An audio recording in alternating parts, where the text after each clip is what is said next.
안녕하세요. 딸아이 하나를 키우고 있는 30대 여성입니다. 작년까지만 하더라도 남에게 피해 끼치지 않고 나름대로 떳떳하게 잘 살고 있다고 생각했는데 사이코 같은 남편 때문에 제 일상이 산산이 부서져 버렸네요.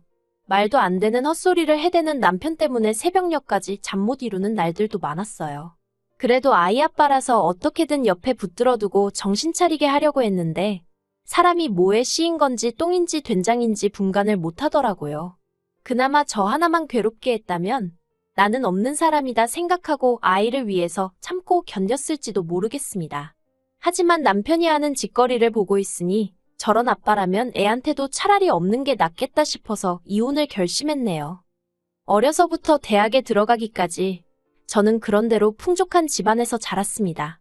어디 드라마에 나오는 재벌집 딸 마냥 기사 딸린 자동차를 타고 학교를 다니고 그런 것은 아니지만 그래도 물질적으로나 정서적으로나 부족함을 느껴본 적은 없어요. 그러다 제가 대학에 들어가고 얼마 지나지 않았을 때 친정어머니가 사고로 세상을 떠나셨고 그때부터 집안이 말 그대로 무너져 내렸습니다. 저희 부모님은 늘 금슬이 좋으셨기 때문에 친정아버지가 친정어머니의 죽음을 쉽게 받아들이지 못하셨거든요. 그래서 친정어머니가 떠나신 이후로 친정아버지는 술에 의지하는 날이 늘어만 갔지요. 그리고 저는 저대로 그런 친정아버지를 보고 있기도 괴롭고 그렇다고 제가 달리 할 수 있는 일도 없었기에 오로지 공부에만 매달리기 시작했어요. 남들은 인생에 한 번뿐인 대학 시절이라며 미팅부터 시작해서 산으로 들로 돌아다니기 바빴지만 저에게는 그저 사치에 불과했지요. 그렇게 4년이란 시간이 흘렀고 어느덧 제가 대학을 졸업하던 날이었습니다. 우수한 성적 때문인지 저는 교수님 추천으로 그 많은 졸업생들을 앞에 두고 강단에 서서 학교 대표로 연설까지 하게 되었는데 그 모습을 친정아버지께서 보고 엉엉 우시대요. 그리고 그날을 계기로 친정아버지는 다시 예전의 모습을 되찾기 위해 노력하시기 시작하셨어요. 이후로 10여 년의 시간 동안 저는 회사 내에서 승진에 승진을 거듭하며 인정을 받게 되었고 친정아버지는 재기에 성공하셨습니다. 두 사람 다 어느덧 안정세에 들어섰던 거지요. 그리고 하루는 친정아버지께서 먼저 저에게 이제 당신에 대한 책임감 같은 건 벗어던지고 제 인생을 찾으라는 거예요. 사실 친정아버지께 말한 적은 없지만 언젠가 제가 시집이라도 가면 친정아버지는 혼자 되실 거란 사실이 그게 늘 마음이 쓰였거든요. 그래서 결혼은 고사하고 연애는 생각해 본 적도 없었는데 친정아버지께서 이미 제 생각을 전부 눈치채고 계셨던 모양이 돼요. 그리고 얼마 후 아버지의 권유로 소개팅이라고 해야 할지 맞선이라고 해야 할지 아무튼 남자를 만나보게 되었어요. 아버지 지인의 친척의 아들이라나요. 시청에서 일하는 공무원으로 사람임 성실하고 우직하다는 얘기만 듣고 나간 자리였습니다. 솔직히 연애를 한 번도 해보지 않았던 저로서는 그런 자리가 많이 어색했어요. 그런데 남편 쪽에서 어떻게든 분위기를 재밌게 띄워보려고 노력하고 있다는 것 정도는 알겠더라고요. 그리고 돌이켜 생각해보면 이후로도 남편이 만남이라던가 연락이라던가 먼저 이끌어갔고 저는 따라가는 듯한 모습으로 연애를 했네요. 그러다 결혼 이야기가 나왔는데 친정아버지가 워낙에 남편을 마음에 들어 하셔서 그냥 결혼하는 게 당연히 맞다고 생각했던 것 같아요. 남편은 탄탄한 직장을 다니고 있기는 했지만 10년 차였음에도 불구하고 연봉이 4천 정도였어요. 전 7천 정도 받고 있었고요. 그리고 시부모님은 수도권에 거주하고 계셨는데 아버님은 작은 사무실에 다니셨고 어머님은 파트타임 일을 하시는 평범한 집안이었습니다. 반면에 경제적인 측면만 보자면 저희 친정아버지는 월에 1천 정도는 벌고 계셨어요. 주말에는 친구분들과 골프도 치시고 여행도 다니셨고요. 하지만 여러 가지로 나은 조건에도 불구하고 제게 친정어머니가 안 계시단 이유로 친정아버지는 늘 제가 시부모님에게 미움을 사진 않을지 싫은 소리를 듣진 않을지 걱정을 많이 하셨어요. 그래서 결혼할 때도 한사코 괜찮다는 저를 만류하시고는 30평대 아파트를 해주셨지요. 그렇게 결혼을 하고 한동안은 여러 가지로 안정된 생활을 해나갔어요. 열렬히 사랑해서 한 결혼은 아니었어도 드디어 내 가정이 생겼다는 만족감도 컸고요. 시부모님도 저를 복덩이라 부르며 예뻐해 주셨지요. 하지만 소위 집해온 끝발이라고 해야 하나? 그런 건 얼마 안 가더라고요. 어느샌가부터 저는 친정어머니가 없었으니 집 정도는 해오는 건 당연한 거였고 남편은 장모사랑도 못 받는 불쌍한 사람이 되어 있었거든요. 그뿐만이 아니었습니다. 일적으로나 뭐로 보나 제가 남편보다 훨씬 바쁜 상황이었는데도 어머님은 툭하면 별것도 아닌 이유로 저만 오라가라 하시대요. 남편이 굴러코 하는 김장김치를 좋아하니 와서 배워라. 이모님 오셨으니 와서 인사드려라. 말이 좋아 인사드리는 거지. 와서 이것저것 잔심부름하란 부름이었지요.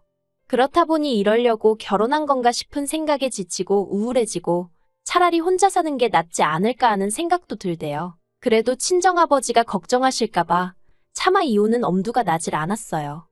그러다 결혼 생활 2년 만에 아이를 갖게 되었습니다. 원래 아이를 가질 생각은 없었는데 그날따라 회식하고 온 남편이 어찌나 달려들던지 도무지 제 힘으로 어떻게 밀어낼 수가 없었거든요. 그런데 그렇게 임신이 되었더라고요.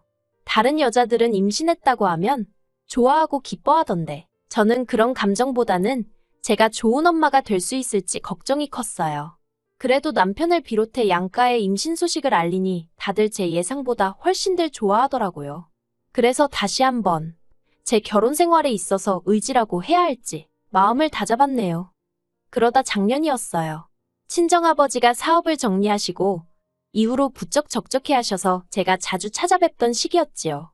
친정아버지가 사업을 정리하신 이유는 언젠가부터 어려운 이웃들을 돕기 위한 사회활동을 해보고 싶으시다 하셨거든요.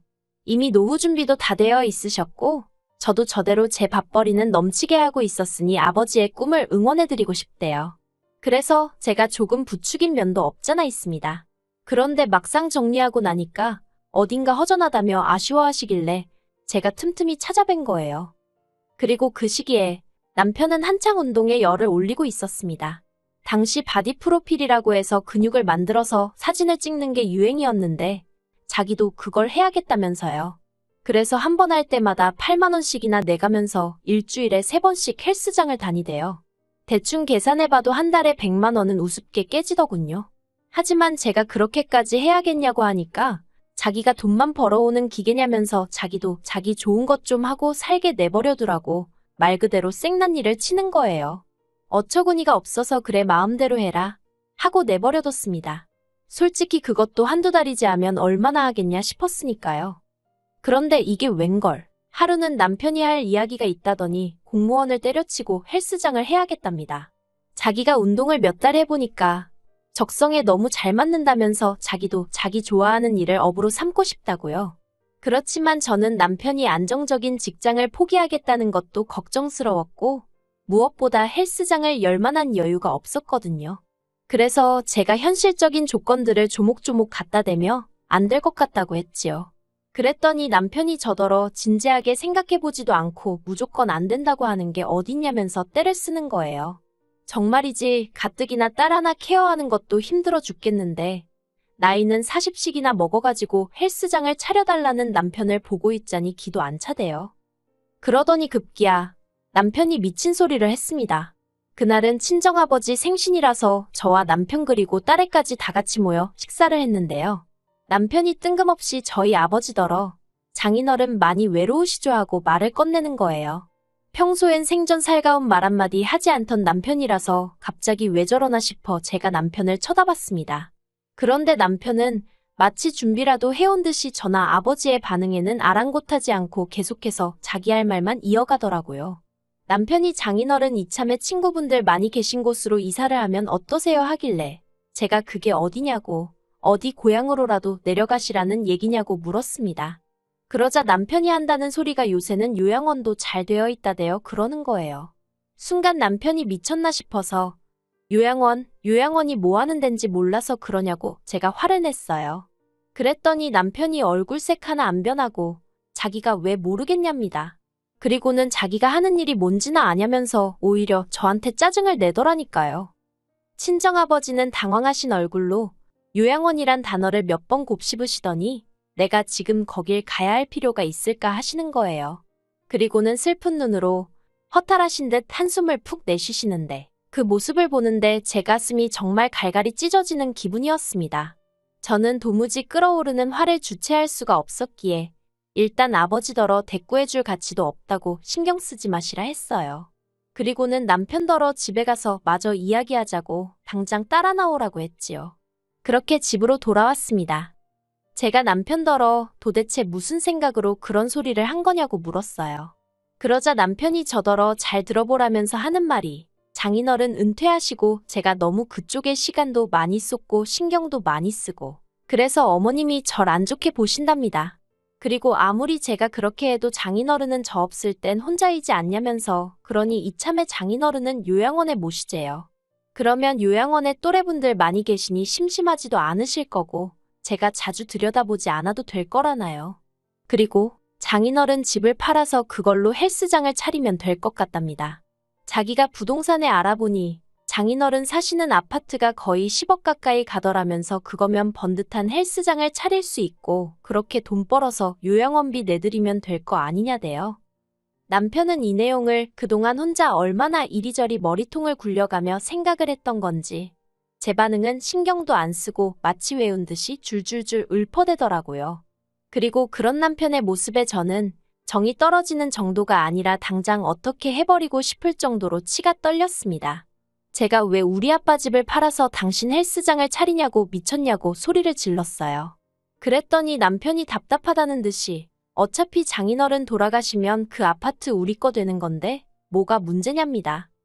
양팔은 물론이고 등줄기에까지 소름이 끼쳤고 저는 남편더러 그런 생각을 하고 사는지 꿈에도 몰랐다고 당신 같은 인간하고 한 이불 덮고 산 내가 미친 엑스라며 더는 상종도 하기 싫으니 당장 내 집에서 나가라고 했어요. 어차피 집은 친정아버지가 해주셨고 제 단독명이었으니까요. 그리고 다행히 저는 남편이 못 나간다 안 나간다 버틸까봐 걱정했는데 남편은 남편대로 애 앞에서 제가 자기한테 말을 막 했다며 자기도 더는 안 참는다는 헛소리를 짓거리더니 짐을 챙겨나가더라고요. 그리고 이튿날 다시 생각해보고 말고 할 것도 없었어요. 바로 친정으로 향해서 친정아버지께 저희 집에 들어오시라 했습니다. 생각해보니 아버지 혼자시고 저도 이제 딸이랑 단둘인데 뭐하러 따로 사느냐고 이제부터 한 집에 같이 살자고 했지요. 그러자 아버지는 사위가 싫어하지 않겠냐며 씁쓸해하셨고 제가 그런 인간 신경 쓸 필요도 없다고 했어요. 남편이랑 이혼할 생각이란 말과 함께요. 아버지는 이혼은 절대 안 된다고 펄쩍 뛰셨습니다. 다늙은 당신 때문에 딸이 이혼을 한다니 당신은 그 꼴은 못 본다나요. 하지만 저는 그런 아버지께 아버지 때문이 아니라 내 행복을 위해서 헤어지기로 한 거라고 그러니 그런 말씀은 마시라고 했어요. 그렇게 아버지 짐을 드리고 동시에 남편 짐은 죄다 끄집어서 아파트 복도에 내놓고 있는데 그때였습니다. 남편과 어머님이 엘리베이터에서 내리더라고요. 그러더니 남편이 먼저 저더러 이게 뭐하는 짓이냐며 소리를 지르는 거예요. 어머님도 같이 말이지요. 하지만 이내 제 뒤에 계시던 친정아버지를 보더니 목소리가 한풀 꺾였어요. 친정아버지께서 먼저 딸애가 자네와 이혼한다고 하고 나는 딸이 원하는 대로 하라고 했다며 상황을 정리하셨습니다. 그러자 그제서야 남편이 현관 앞에서 무릎을 꿇고는 말 그대로 싹싹 빌대요. 자기가 생각을 잘못했다면서 자긴 그저 하루빨리 헬스장을 해서 성공하고 싶은 마음밖에 없었다나요. 성공해서 저를 호강시켜주고 싶었다나 어머님도 옆에서 당신 아들이 원래 목표가 딱 생기면 그것밖에 못 봐서 그렇다고 이번 한 번만 그냥 넘어가 주라면서 저를 달래셨어요. 하지만 결론부터 말하자면 저는 원래 생각했던 대로 남편과 이혼을 강행했습니다. 절대로 이혼은 못 해준다며 버티던 남편도 어디서 뭘 듣고 왔는지 저더러 양육비는 좀 깎아달라대요. 그러면 도장 찍는다고요. 끝까지 어찌나 찌질한 인간이던지. 그래서 한 달에 50만 원씩 받는 조건으로 협의 이혼했습니다. 솔직히 50만 원 안 받아도 딸 키우는데 아무 지장 없어요. 하지만 그래도 나중에 딸한테 네 아빠가 너를 모른 척하지는 않았다고 알려주고 싶어서 어떻게든 받아내기로 한 거예요.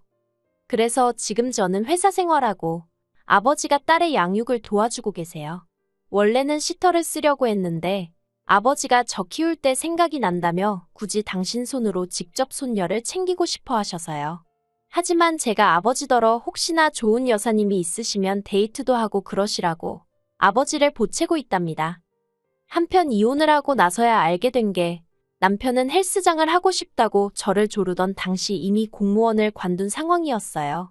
종종 행동이 생각보다 빠른 사람이라서 언젠가 저러다 사고 한번 치지 싶었는데 말이지요. 그래놓고는 꼴에 자존심은 있어서 저한테 말은 안 하고 어머님한테 돈 받아다가 월급 행세를 했던 모양입니다. 정말이지 이혼하길 100번 1000번 잘한 것 같아요. 가끔 딸애가 아빠는 언제 오냐고 찾을 때면 미안한 마음이 들지만 그래도 딸애가 자라서 이 모든 사정을 알고 나면 저를 이해해 주리라 믿어요.